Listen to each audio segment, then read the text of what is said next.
24th of December. Happy Christmas, everyone. I don't like Christmas. It's not for me. So yeah, back on the Mini again today. I've done a little bit. I've just put the hub on, put some grease in all the bushes, you know, the bushes and what have you. Now they're all bolted on, so you get the grease through them properly. Obviously a bit of wiper grease when they went in anyway. So I've got a dirty face already. I've hardly done anything. Is that dirt? Nah, it's a bit of misshaving. Cool. Right, today I'm going to run through on how to fit a wheel bearing.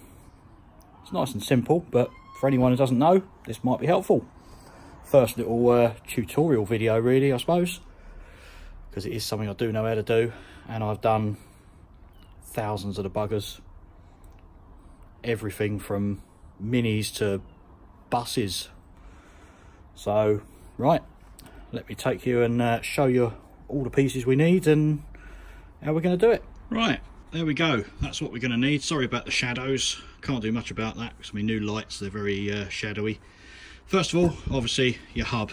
Now, this one's already been stripped. I've actually sandblasted it and painted it, so it looks like it's in pretty good shape, but there's still a few little bits to clean, like the areas inside there, and got to blow out the grease holes as well, make sure they're nice and clear. Right, like I say, I've already knocked all the bearings out of there. You see that that little divot there? Let's get that in there, right at the top of the top of the screen now, and at the bottom of the screen. That's where you can put the punch behind the old bearing races and knock them out. Right, so I'm also going to cover top and bottom swivels as well, because I absolutely hate doing them, and they can be a pig to do. Well, it can be a pig to do. They're not a pig to do, but they're a pig to get right. So I'll cover them as well.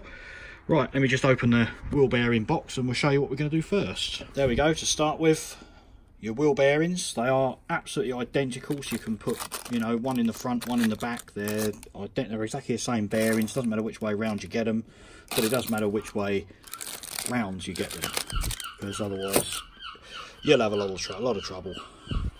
Then you've got your spacer. Now that's pretty critical as well for when you torque the wheel bearing up. If you don't fit this spacer, you can easily knacker the wheel bearings if you do them up to the right torque. So don't ever forget this. Packet of grease, and you've got two seals as well. They are different.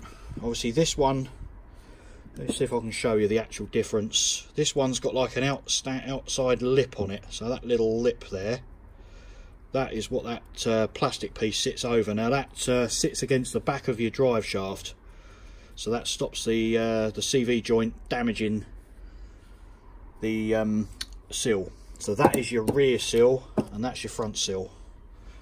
Also, didn't actually point out, I've got two punches there. I like using brass punches, or brass drifts, whichever you want to call them. Basically because brass is softer than the bearing material, so if anything's going to dent or break, it'll be the punch and not the bearing, because you don't want to get the bearing halfway in and break it, which I have done several times in the past, and you have to buy another wheel bearing kit. So right, let's show you what you've got to do next.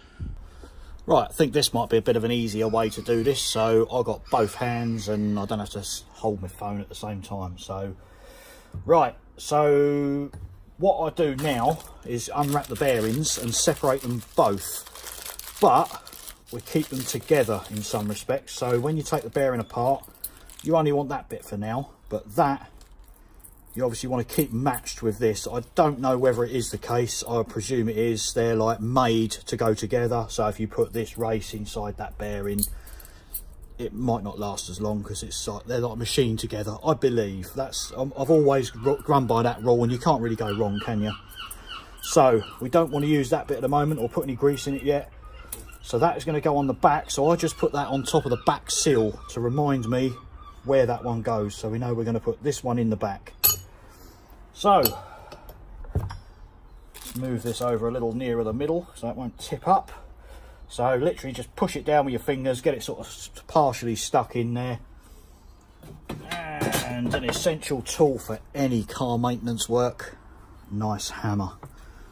So yeah, just gently tap round, side to side, top and bottom,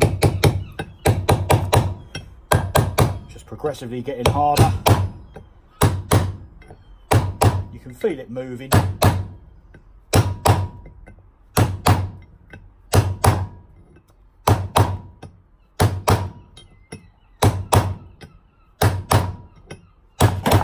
Oh, things are moving on the shelf now.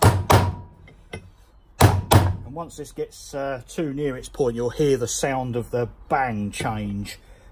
So it's still moving at the moment.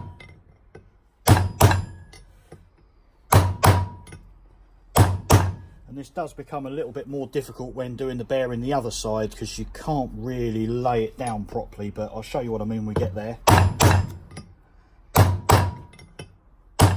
Must be nearly there now, so there you go. It's a lot more solid bang. So I know that race is pretty much all the way home now. So now, like I say, you can look through there. You can actually see that that is all the way to that little centerpiece there. So you can see that is all the way home. Always worth checking. Oh, I just wonder what the rattle was. It's me washers. Thinking, oh no, I'll break the race. So now, yeah, now for the slightly trickier one. You're right if you've got these bolts in, because that sits on the floor, so it does make it a lot more steady, but even so. So like I say, with the other bearing, sit that bearing on the front sill, then you know it's the front bearing. This one is a lot easier, believe it or not, apart from the rocking part. Push that down. Well, that's virtually gone in. It shouldn't really be that loose, but I'm not too concerned because I've still got to tap it a fair way. So if it just falls in now, I know this hub ain't any good. No, that's good. It's going in all right.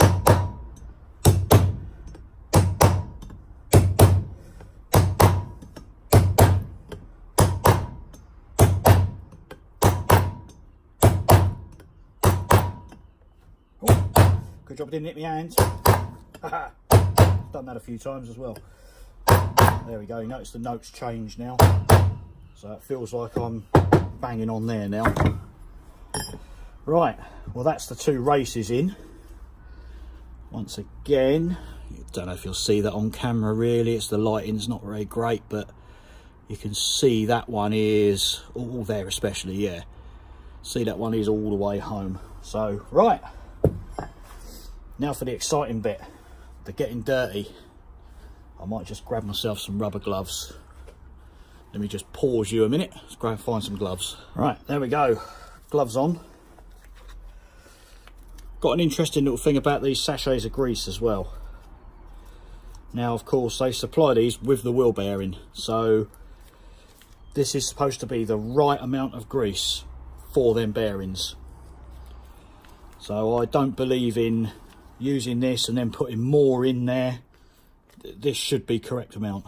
So let's see if I can show you this. If you can, yeah, can you see the vice over there? Yeah, I'll show you how I open these grease sachets. I was shown this years ago by a bloke I used to work with called Paul Pennyfold.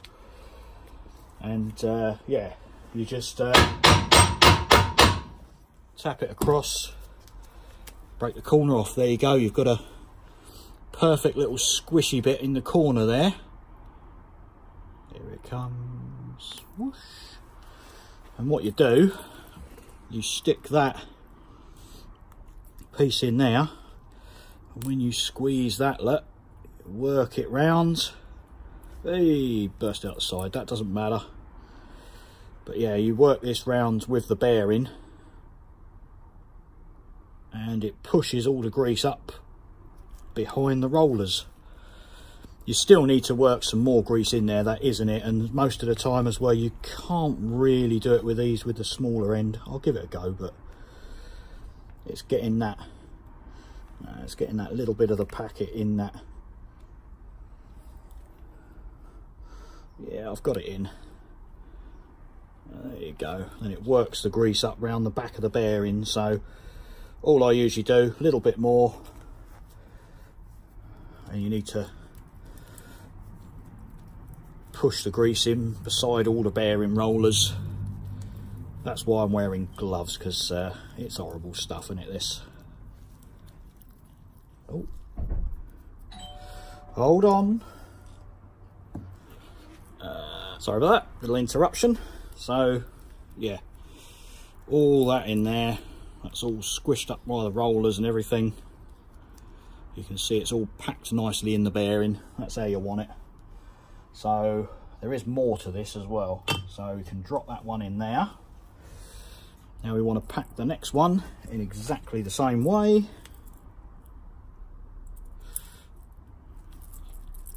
Oh, right.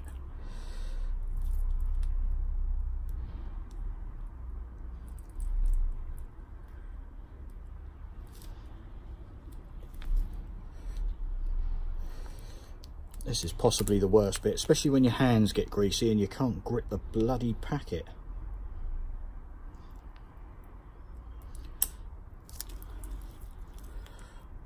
So you can see it oozing out beside the rollers, look.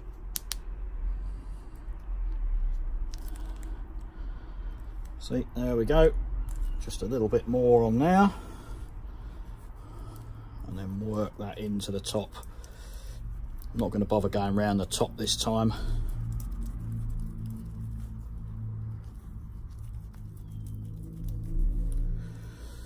Oh, I know it's in there. Let's just grab a little bit more.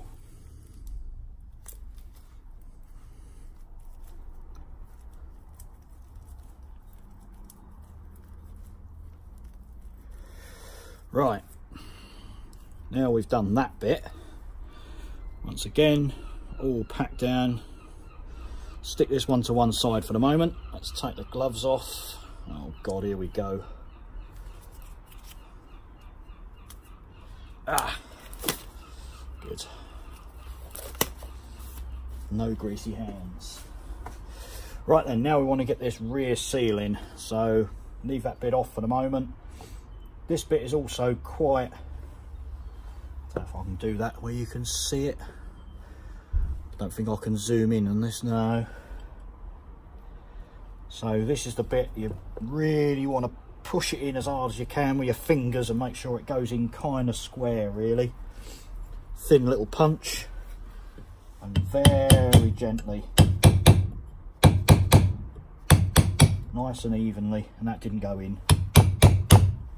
Went in all pissed. Let's see if it'll, yeah, straighten it up.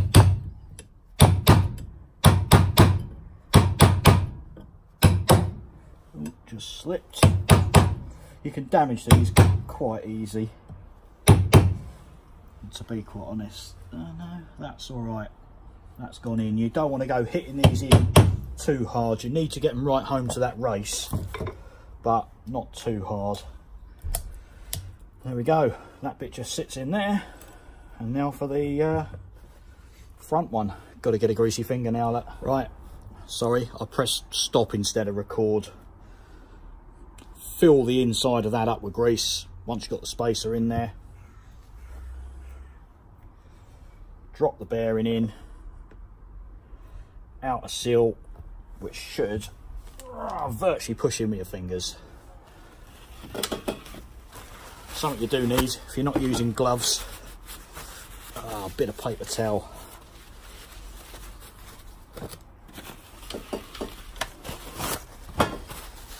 Perfect.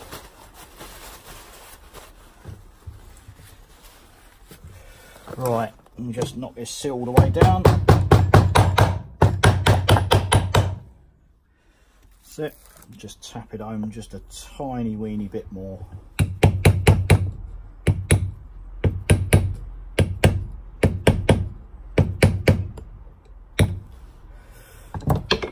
Right then, there you go, wheel bearing done.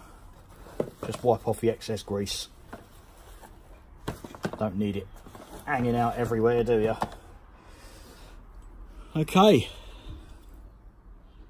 so now top and bottom swivels. Let's do them.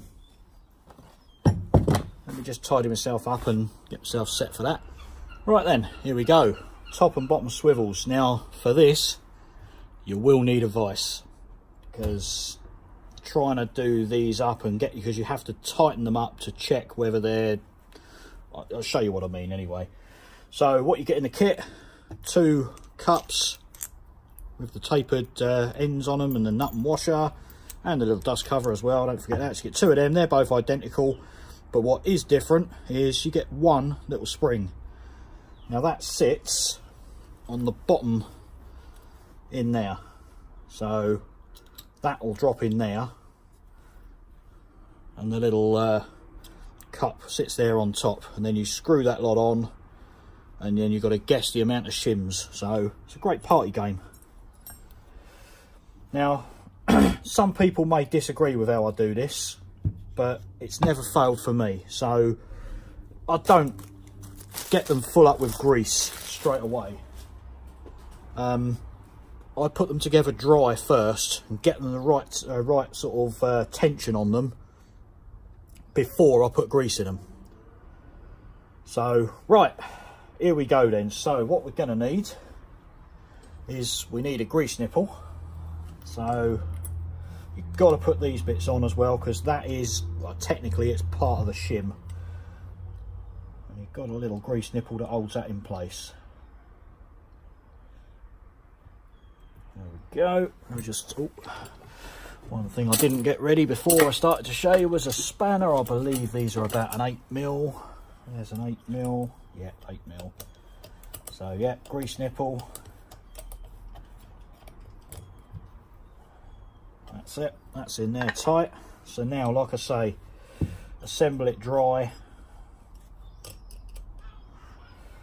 Now these bits here, like I say, you've got the ball on the end of there, so what will actually do all the work is the ball on that cup. So as your suspension's going up and down, that works backwards and forwards. So there we go. Right, so now you've got to screw that on there. Now this is the bit you're going to need the vise for, unless your threads are extremely clean like mine aren't. I believe these are 1.5 inch socket size. Right, so threads ain't too bad actually. The other one I had to wind on with a socket. So now you've got this set of shims here. You usually get a couple of really thick ones and a couple of really thin ones. So I usually go for, well, let's go, I think that's a little bit thicker. So 1 thick one, 2 thin ones. Let's try that first. Like I say, you're going to need a vise, so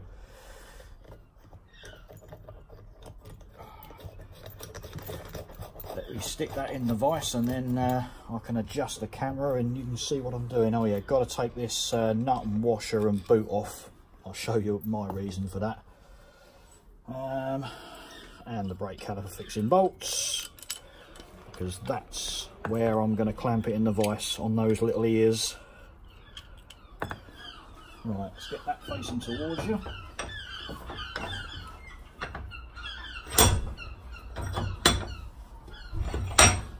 Right, let's adjust you a bit, you can see a bit better.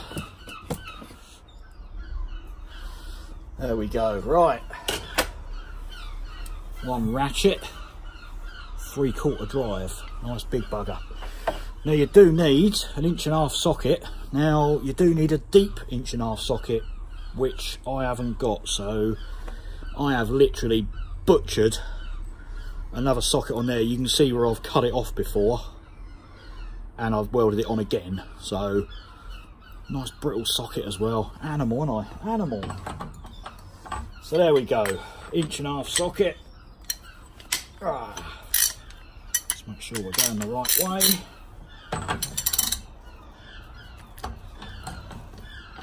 Oh, go on, get in there.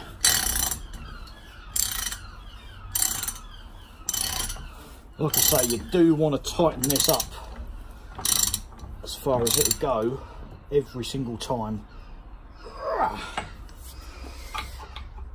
Now that, believe it or not, it's just a tad too loose. You want it so you can, there's a little bit of give there. Thing is, this one's spring loaded, so you can tap that in. Now, like I say, just a little bit loose. I reckon if I take the thinnest shim out of there, that will make that perfect, which is unusual.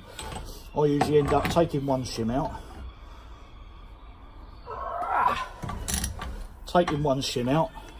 putting another one in, taking that out. Oh, I usually end up doing it 5 or 6 times. If I can get it perfect, technically first time, I'll be amazed. You've got to watch that, because that will drop out pretty much every time and all. Right, that's quite a thick shim. That's also, I think, yeah, this is the thinnest one that I've put in, so we just lose that one. Like I say, see if we can balance this all together.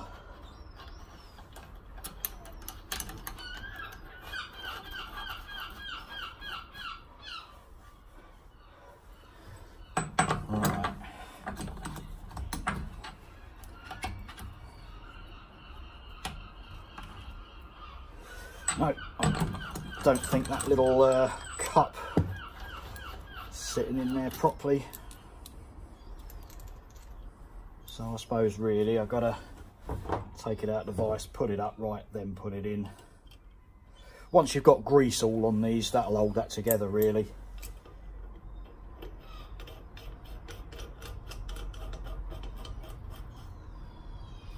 Yeah, that's better.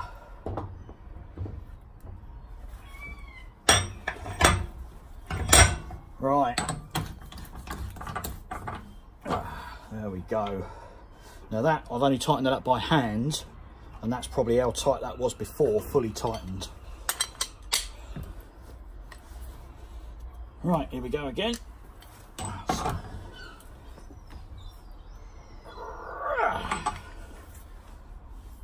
that's well tight. There you go.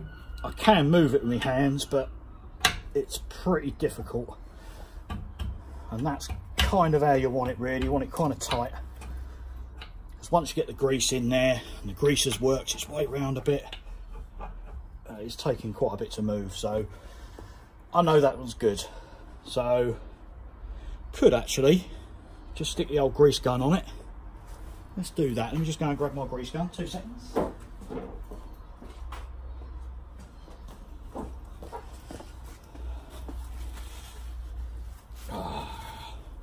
Got to keep your end clean.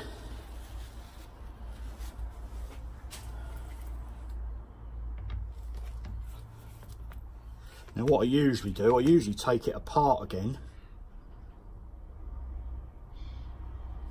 Don't usually do it this way. Usually take it apart again and lather it with grease inside. So I'll tell you what, actually, it's not a bad idea. Let's see how this works.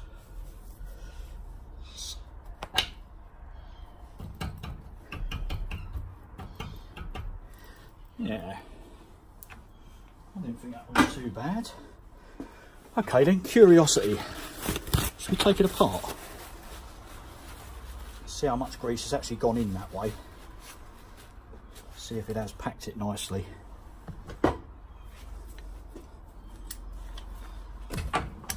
Because I don't want to leave it like that. Like I say, I like to pack the grease in manually.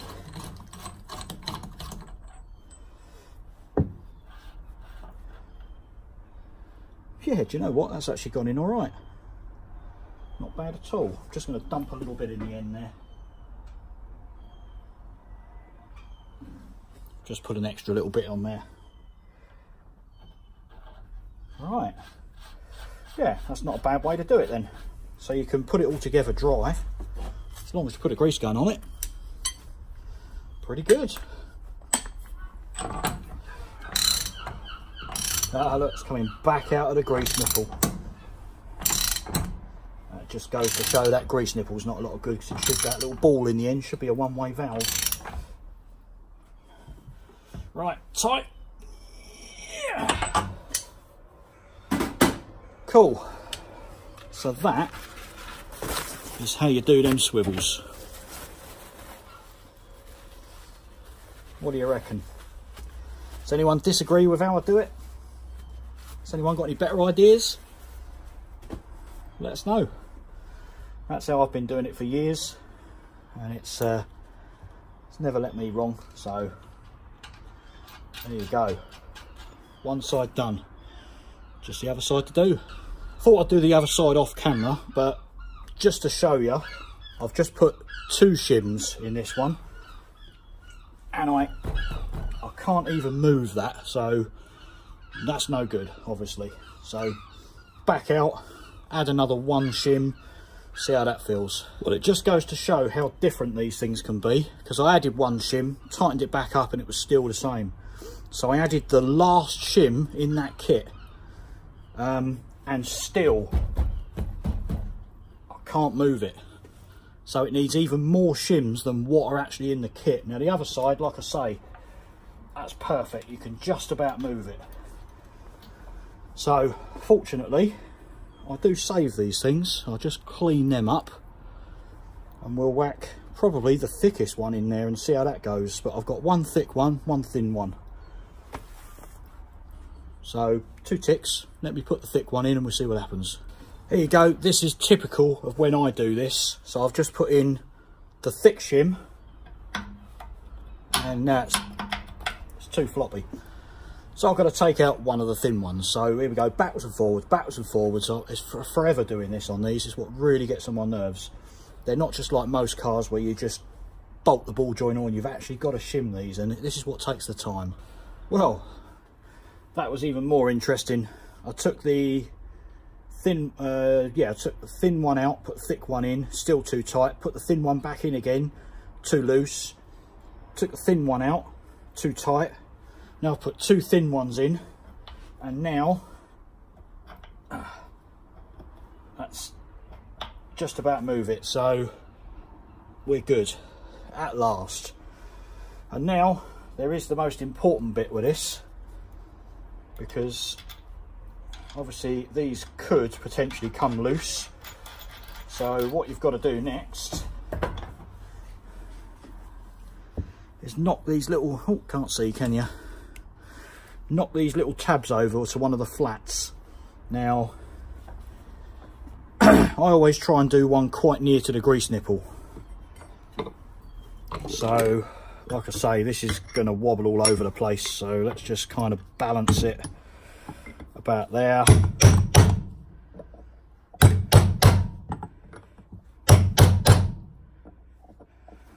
Want to get it nice and flat on that flat of the nut. There we go, and that should stop the nut coming undone. Just got to do the same the other side. Let's do that quick. Let's turn that. Let's knock it down. There you go, just done it with a bare hammer. And there you go, top and bottom swivels and wheel bearing. Now that hub's ready to bolt back on again. All good, eh?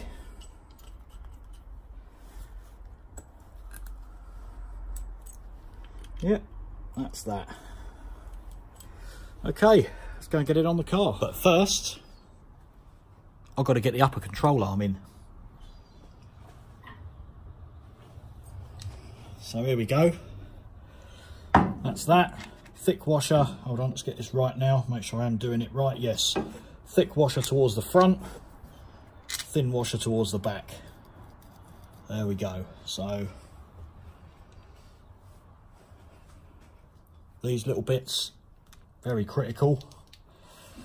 They're kind of grease seals. Stops the dirt and what have you getting into where the bearings are. And I'll show you a little, oh no, I can't do it with this side. Oh, the other side must be slightly different. Oh no, it wasn't. No, I did it with that side. Yep, sorry. I'm being stupid. Right. Let's just get both of these seals on here.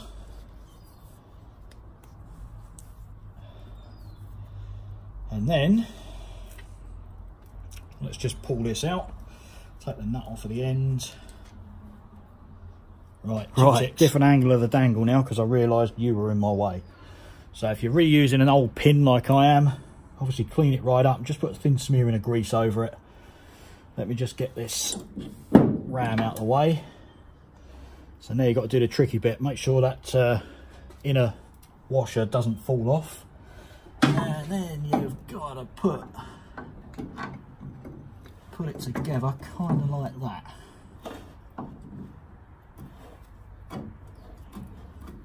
Wiggle, wiggle, jiggle. Is that coming through? Oh, it's a bit of paint and whatever you're holding it. Let me just give it a gentle tap with the wooden bit of my hammer. That's it. That's got it through that side. Now spot the problem. The little grease seal has fallen off at the end.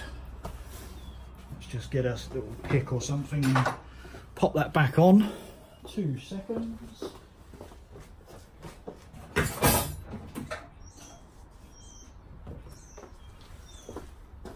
Let's see if I can do it from round here.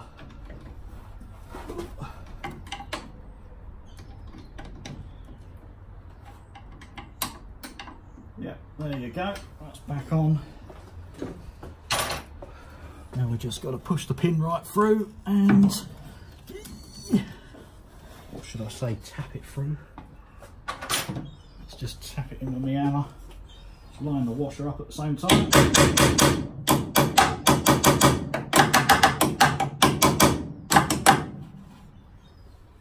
That's there. Right, now it's just nut and lock washer either side. Tighten that up. I'll stop this now and you can see in a minute.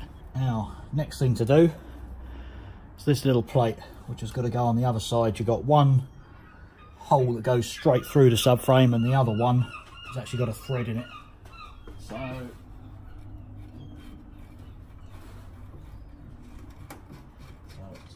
take the nut off of there. We'll get the one with the thread first because that's easier to line up.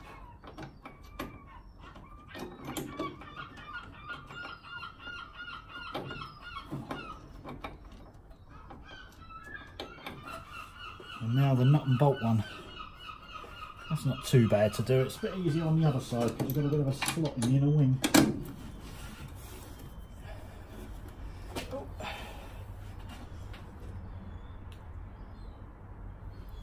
Right, let's get that bolt through again. I know you can't really see what I'm doing here, can you? But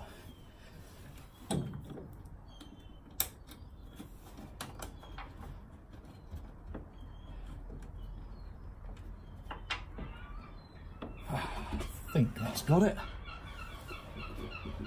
No.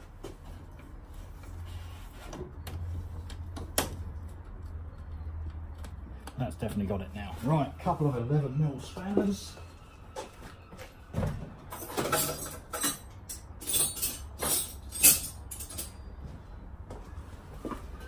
Yeah, a couple of 11mm or 7/16 if you're that way inclined.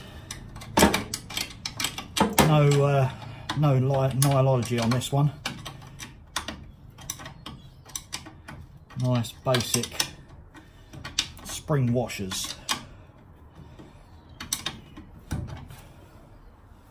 Right, now to get this one done up.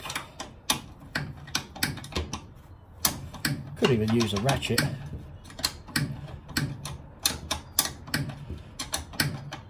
Very boring all this spanner stuff, isn't it? But this is generally what I usually do when I'm not filming. So let me know if you like it, because I don't think I'd watch it. Just thought I'd try it out for this video, see if you like it a bit better. I mean, the wheel bearing thing, I think that might be of interest to some people, and the top and bottom swivels, but this sort of thing, you know, actually blow by blow putting nuts and bolts in, I think it's a bit boring. So if you haven't skipped past this bit, let me know in the comments that you haven't skipped it. And I can see who watches my videos front to back. Just tighten up the last one. That's it. Right, that's that little plate on the inside done. Now once them nuts are on the end of that, we'll lose that very tiny bit of plate which you can hear. I'm pushing on that quite hard. Right, nuts and spring washers to go on now. No ninology. This is sprology, this one. Spring washers. It's very technical.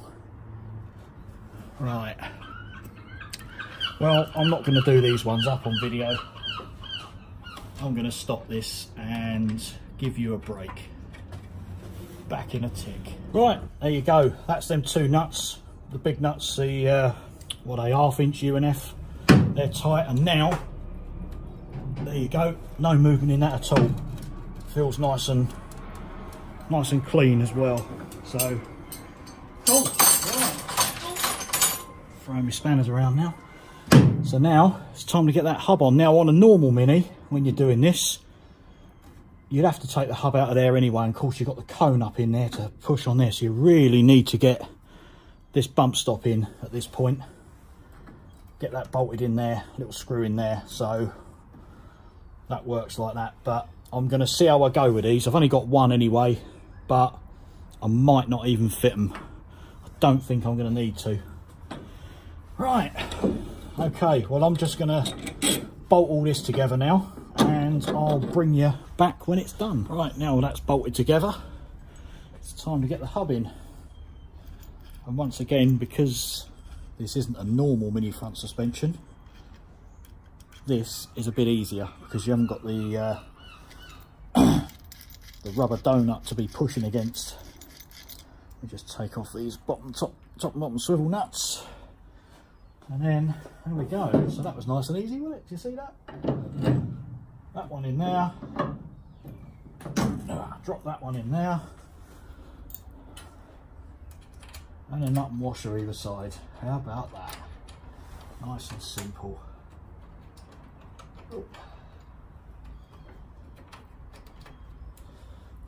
And that's that.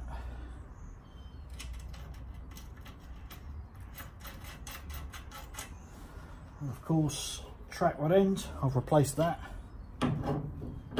That's straight in there.